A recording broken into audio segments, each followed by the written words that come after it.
Hello class 10th नए students. तो दोस्तों कैसे हैं आप लोग। दोस्तों कई सारे बच्चों के डाउट्स आ रहे थे। एक मिनट।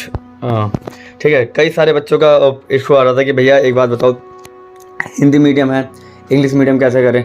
तो एक बात बताइए, देखिए मैं आपको पहले भी कह चुका हूँ और अब भी कह रहा हूँ कि देखो मेजोरिटी जो है वो हिंदी वालों की ज़्यादा है।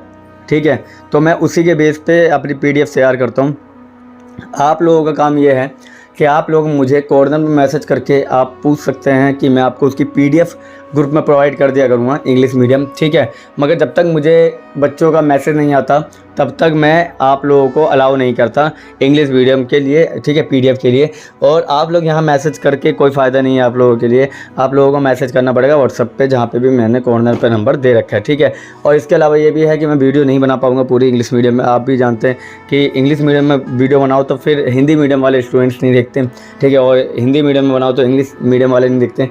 बट इंग्लिश मीडियम वालों के लिए इतना ठीक है कि आप हिंदी में वीडियो सुन सकते हैं और उसको जाके तुम लोग कन्वर्ट कर सकते हो। ठीक है, और सेम हिंदी मीडियम वालों को भी बोल रहा हूँ कि आप लोग इंग्लिश में PDF देख रहे हो कोई बात नहीं, मगर मैं जो बोल रहा हूँ वो तो हिंदी में बोल रहा हूँ ना। तो आप लोग इस वीडियो को देखा करें और इसकी PDF आप ग्रुप से ले सकते हैं, चाहे आप हिंदी में हैं चाहे आप इंग्लिश में हैं, दोनों लोग। ठीक है, समझ में आ गया। चलिए तो देखते हैं हमारे सामने फर्स्ट क्वेश्चन क्या है।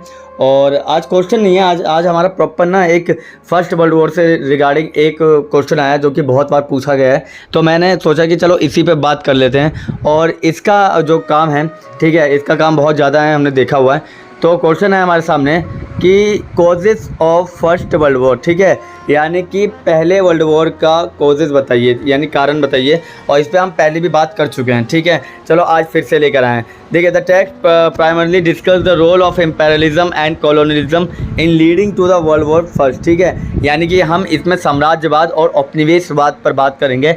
यानी इम्पेरियलिज्म मतलब होता है साम्राज्यवाद और औपनिवेश मतलब होता है कॉलोनियलिज्म। ठीक है, तो कॉलोनियलिज्म और इम्पेरियलिज्म पे हम बात करने जा रहे हैं।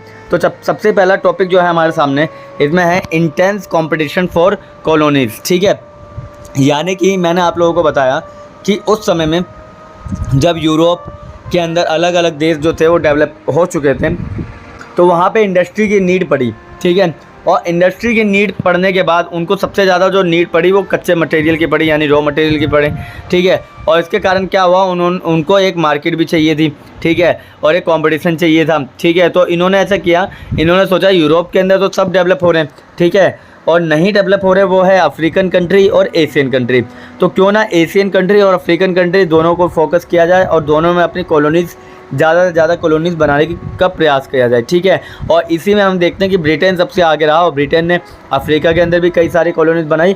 और इसके अलावा क्या यहाँ पे एशिया के अंदर भी, जैसे भारत हो गया, चाइना हो गया, यहाँ पे भी ब्रिटेन का काफ़ी दबदबा बना रहा। ठीक है, इसके अलावा ऐसा नहीं है सिर्फ ब्रिटेन ही रहा, डच भी रहे, पुर्तगाली भी रहे, बहुत सारे रहे, स्पेनिश भी रहे। ठीक है, और इन सब ने क्या किया, इन सब ने मलेशिया, ठीक है, सिंगापुर, थाईलैंड, ठीक है, इन सबको भी अपने अंडर में ले लिया। ठीक है, चलिए तो सेकंड पॉइंट है हमारे सामने डिवीज़न ऑफ कॉलोनियल टेरिटरीज़।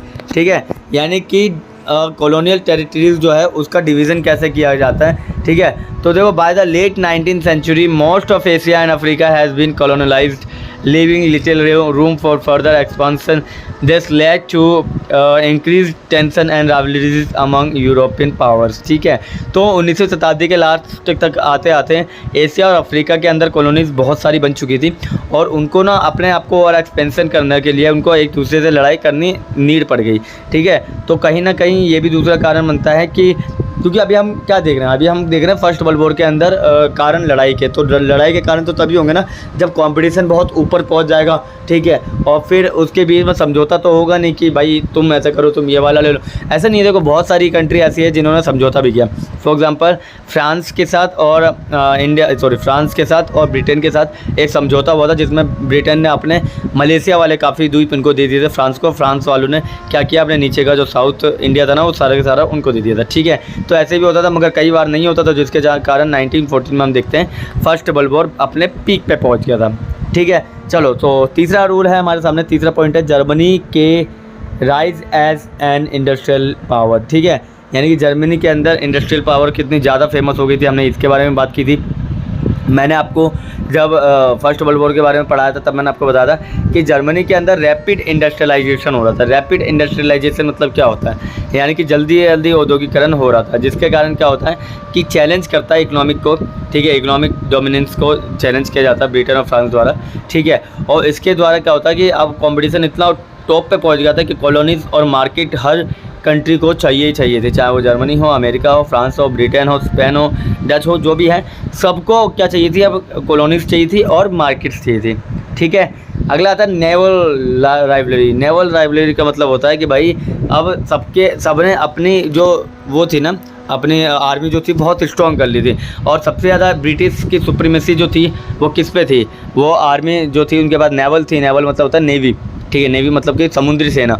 तो समुद्री सेना जो जर्मनी ने पावरफुल बना ली ब्रिटेन से। पहले से ब्रिटेन की पावरफुल थी, इसीलिए ब्रिटेन ने बहुत सारे देशों को अपनी कॉलोनीज़ बनाई, ठीक है। मगर बाद में हम देखते हैं कि जर्मनी ने क्या किया, ब्रिटेन के आगे पावर अपनी रख दी, और इसके कारण क्या हुआ, इन दोनों देश के बीच में टेंशन शुरू हो गई, और जिसके कारण हम देखते हैं ये दोनों एक दूसरे के खिलाफ युद्ध में खड़े हो गए, ठीक है।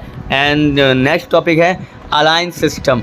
अलायंस सिस्टम का मतलब होता है कि अब बैक टू बैक संधियाँ बन रही थी। संधियाँ मतलब होता है कि दोस्त बनाए जा रहे थे, कि और दोस्त क्या है, जाहिर सी बात है खतरे वाली चीज़ होती है। जैसे फॉर एग्जांपल तुम्हारा दुश्मन है, तुम्हारा दुश्मन अगर दोस्त पे दोस्त बनाए तो तुम्हें डर रहेगा कि भाई कल को क्या होगा, कि अगर लड़ाई होगी हमारे बीच में तो इसके पास बहुत सारे बंदे होंगे और मेरे पास तो बंदे ही नहीं होंगे, ठीक है। तो आप भी फिर दोस्त बनाएंगे, और फिर यही होगा कि कल को लड़ाई नहीं भी हो रही होगी तो अभी तुम्हारे दोस्त लोग लड़ाई करवा देंगे। तो यही बात हो रही थी कि अलायंस सिस्टम बहुत ज़्यादा देखने को मिल रहा था, मैत्री संबंध बोलते जिन्हें, दोस्ती यारी बहुत ज़्यादा देखने को मिल रही थी, ठीक है। और European Nations formed alliances to protect their interests and balance the power. These alliances created a complex web of relationship that made it difficult to the avoid war, ठीक है। यानी कि अलायंस सिस्टम का मतलब ये था कि इनका काम था प्रोटेक्ट करना एक दूसरे के इंटरेस्ट और बैलेंस को, ठीक है, जिससे पावर बनी रहनी चाहिए।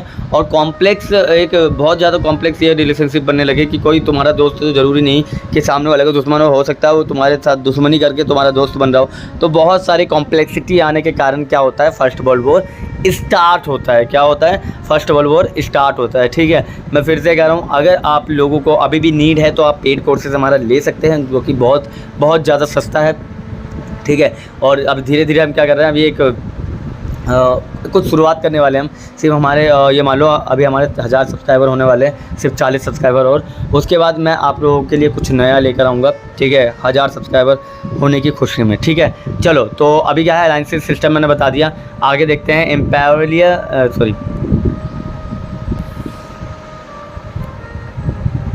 नेक्स्ट देखते हैं इम्पेरियल एम्बिशंस, ठीक है। इम्पेरियल एम्बिशंस मतलब होता है कि समाजवाद को लेकर बहुत ज़्यादा महत्वाकांक्षी हो रहा, ठीक है। अब क्या था, कंट्रीज़ लाइक इटली, फ्रांस, रसिया, जापान, इन सब में इन सबको चाहिए थे अपने अपने साम्राज्यवादी, है ना, यानी अपने साम्राज्य को बड़ा करने के लिए हर किसी के अंदर बस भूख भरी हुई थी कि भाई हमको लालच जो होता है ना, वो लालच इन सारी कंट्रीज़ में था, कच्चे माल को लेकर, मार्केट को लेकर। और जिस तरीके से ब्रिटेन ने अपने आप को डेवलप किया, अपने अंडर में कई सारी कॉलोनीज़ रखी, ये कहीं ना कहीं देखने को मिलता है कि बाकी कंट्रीज़ इससे दुखी हो गई थी। दुखी इन द सेंस बाकी कंट्री गुस्से में आ गई थी, और बाकी कंट्री भी अपने आप को, अपनी पहचान, अपनी ताकत को बढ़ाना चाह रही थी, और जिसके कारण हम देखते हैं कि इनके बीच में कॉन्फ्लिक्ट और टेंशन बढ़ती जा रही थी, ठीक है। यानी बहस और विरोधाभास चीज़ें, और इसके अलावा क्या था, टेंशन बढ़ती जा रही थी, तनाव बढ़ता जा रहा था।